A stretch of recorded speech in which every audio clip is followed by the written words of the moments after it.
Hey yo, salut tout le monde, c'est Lord Puma. Alors aujourd'hui, nouvelle vidéo sous un temps photoshopé, absolument pas du tout photoshopé. Alors je vais vous expliquer en fait le pourquoi du comment. Il va y avoir des faux raccords dans cette vidéo là, parce qu'en fait, comme un abruti, j'avais supprimé mes rushs. J'ai déjà testé cette moto là en fait. Bah oui, parce qu'en fait j'ai fait la vidéo complète et comme un abruti, et j'avais oublié de mettre les rushs sur mon PC. Je suis reparti dans d'autres tests vidéo et j'ai supprimé les rushs GoPro comme un gros abruti. Donc au final, en fait c'est la deuxième fois que je refais le test. Je vais demander de revenir pour faire le test de nouveau de la sienne.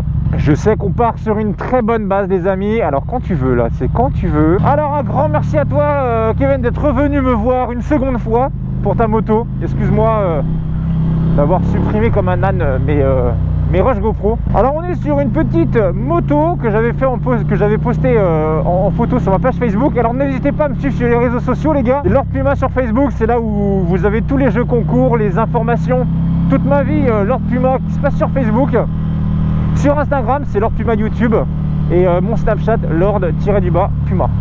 Donc on va aller voir ce que donne cette petite 797 Monster de 2017.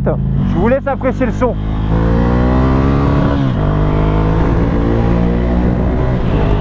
Ah, la sonorité du Terminioni, fabuleux. Donc comme je vous disais, cette moto là, on est sur la 797, on est sur une moto qui pèse 193 kg tout plein fait. La position de conduite quant à elle est un petit peu particulière. On est sur un roadster, mais on a vraiment les cale-pieds vraiment tout droit, vraiment les pieds quasiment à plat. On n'a pas trop les chevilles vers l'arrière. Et on est vraiment posé sur les fesses. J'ai pas l'impression vraiment d'avoir le poids posé sur le guidon, qui d'ailleurs lui-même est assez large. La sonorité du Terminioni est majestueuse. Donc c'est la version 47.5 bien entendu, permis à 2. L'avantage c'est que le delta entre le 47.5 et la version full qui est à 75 chevaux n'est pas énorme. Donc c'est un petit peu comme la MT. Vous avez finalement quand même un couple à bas régime qui est relativement sympa. Et l'avantage c'est que si vous voulez une moto qui soit un petit peu plus, on va dire, rare, comparée à de la MT qu'on voit un peu partout, là vous avez vraiment quelque chose de très sympa à conduire et qui vous donne le smile, même en 47.5. Moi, ça me dérange absolument pas. On va voir ce que ça donne en 1 et en 2 et en 3 et tout ça. Allez, go! Alors vous avez un shift light. Bien entendu, les rapports sont assez courts et la boîte un peu dure. Mais par contre, les suspensions avant, elles, ne sont pas réglables, mais font très bien leur travail. Ça plonge absolument pas dans les freinages.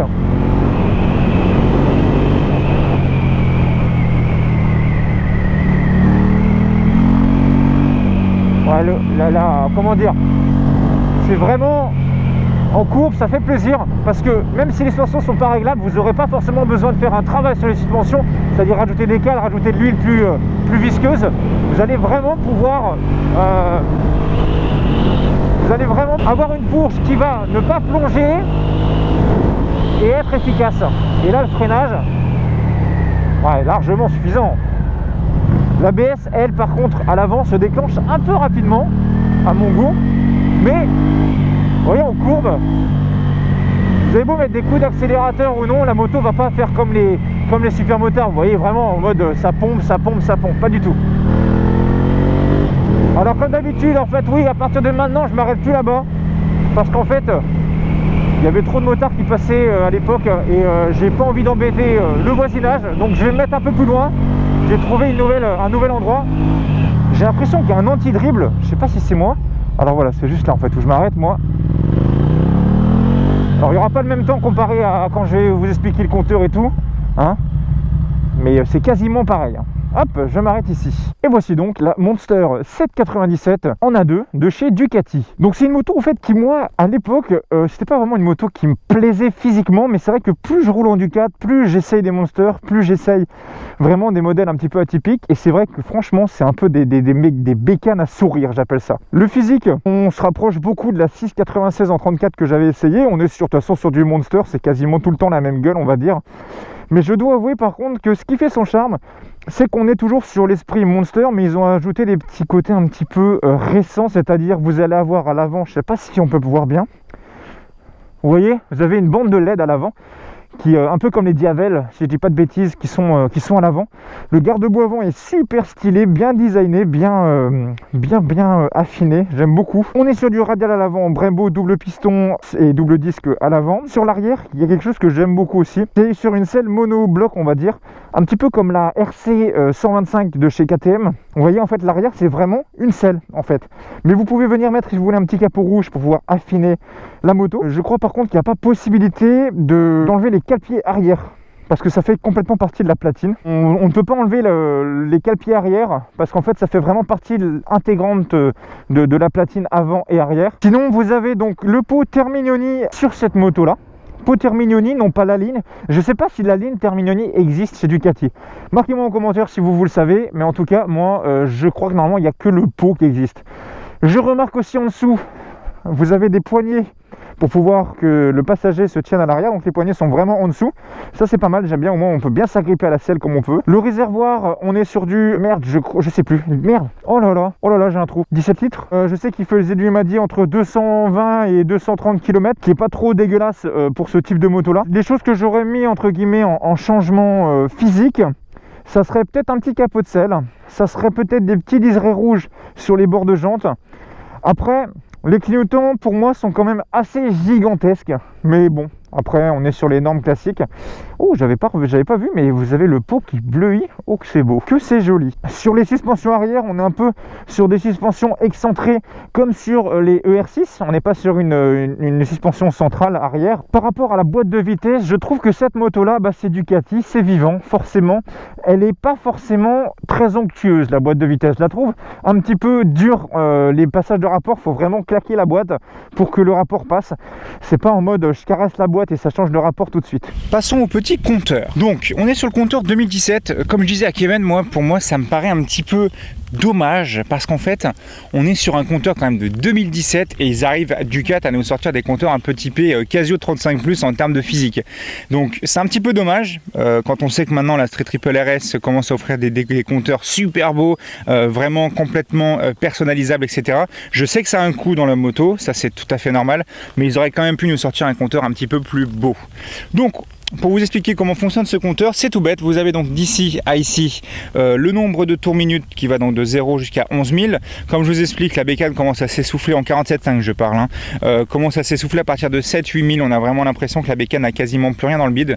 Donc voilà, il faut jouer un peu de la boîte avant. Autre chose, vous avez donc l'affichage de la vitesse en plein milieu du compteur ici. Vous avez un petit logo sur la droite, Side Stone, pour vous dire que vous avez donc la béquille qui est mise pour éviter de caler quand vous passez la première. Vous avez en bas à droite, donc en bas à droite vous avez la vitesse moyenne. Ensuite en bas à gauche vous avez un autre afficheur. Vous pouvez donc sélectionner les informations sur le commodo de gauche. Vous avez un petit bouton au bas. Vous avez donc le trip 1, le trip 2, combien de temps vous avez mis pour faire le trip 1 si je ne dis pas de bêtises. Ensuite vous allez avoir donc quelle heure il est actuellement. Et puis voilà, il n'y a pas d'autres informations complémentaires là-dessus. Donc ensuite en haut, si on passe sur les voyants du haut, vous avez donc tout en haut à gauche et tout en haut à droite, vous avez donc le clignotant gauche, le clignotant droite. Vous avez le voyant ABS, le voyant neutre, le voyant moteur. Au milieu, vous avez les sortes de petits V qui sont affichés en haut. C'est par rapport à l'arrivée du shift light en fait. Alors est-ce qu'il est réglable sur celle-ci? J'ai pas réussi à trouver. Peut-être qu'il ne l'est pas tout simplement. Donc s'il y avait des personnes qui ont des 797, dites-moi si c'est compatible ou pas par rapport au réglage du shift light. Ensuite vous avez donc un témoin de réserve, un témoin d'huile, plein phare et clignotant droit. Par contre je suis en train de voir quelque chose, je remarque que vous n'avez pas de jauge à essence. Il n'y a pas de jauge à essence, vous avez qu'un témoin. Alors je suis peut-être bête, je dis peut-être une bêtise là-dessus, mais moi je vois pas de jauge à essence. Attendez, je démarre. Non, je vois pas du tout de jauge à essence apparaître.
après ce petit moment sympathique, on va remonter sur la belle.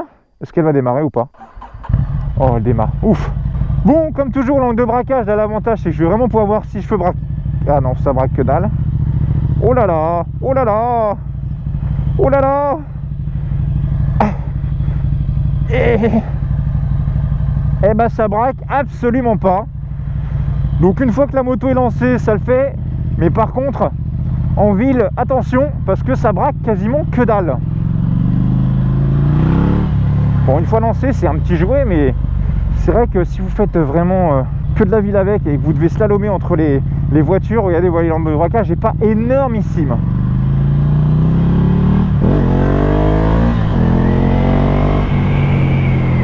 Alors on va quand même voir si ça fait un petit wheelie au moins 1, on va dire, parce qu'en 2 j'ai pas l'impression que ça va le faire. Alors en 1.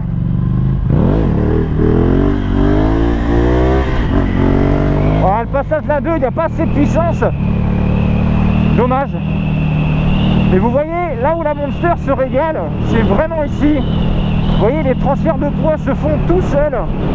193 kg, on les sent absolument pas. Suspension arrière, très efficace. Très efficace, ces suspensions arrière. La selle, elle, d'origine, me fait vraiment pas mal aux fesses. Je me sens vraiment bien dessus. Bon, pour les personnes de grande taille, je dirais que peut-être qu'au bout d'un moment, les cale-pieds sont peut-être un peu proches de vous. Mais c'est une habitude à prendre. Après, tiens, le frein arrière, on va tester un petit peu ce qu'il donne. Si est-ce qu'il se déclenche trop tard ou trop tôt l'ABS. On va checker ça dans la descente comme d'habitude. Hop, et on écrase le frein arrière.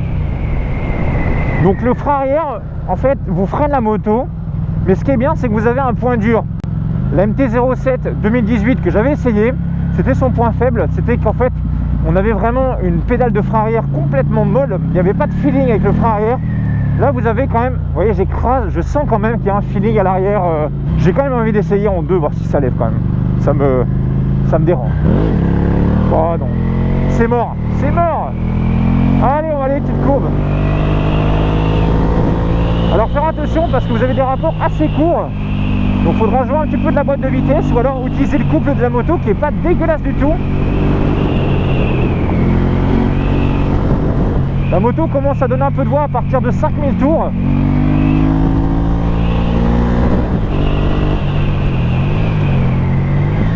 Le frein moteur quant à lui est assez efficace. Et le son Terminioni, c'est magnifique. Les vibrations au cale-pied sont présentes mais pas gênantes, on va dire. Donc ça c'est sympa. Ouh, on va prendre en chasse.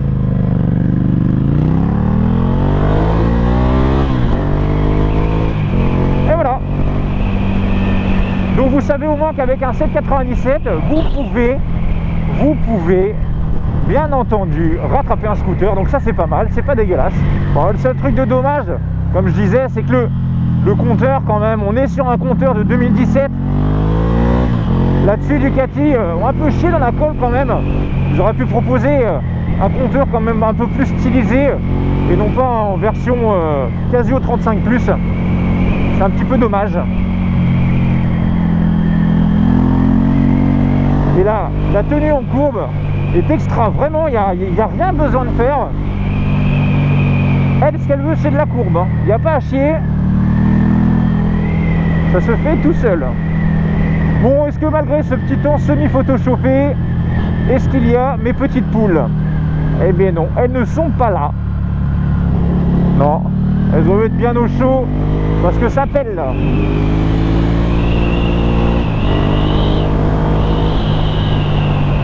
Tiens, comme d'habitude avec la petite bosse, j'ai quand même envie de voir si avec une petite bosse ça peut lever en 2 quand même, on va voir. Oh, là je suis en 1, là je suis en 2.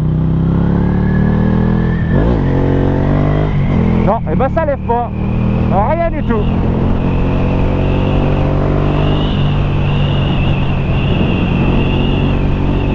C'est vrai que malgré mon gros poids et mon gros bidon, bah franchement la moto elle ne bouge pas en courbe. Le travail de suspension est vraiment top. Elle donne qu'une envie, c'est aller poser le genou et elle le fera sans souci.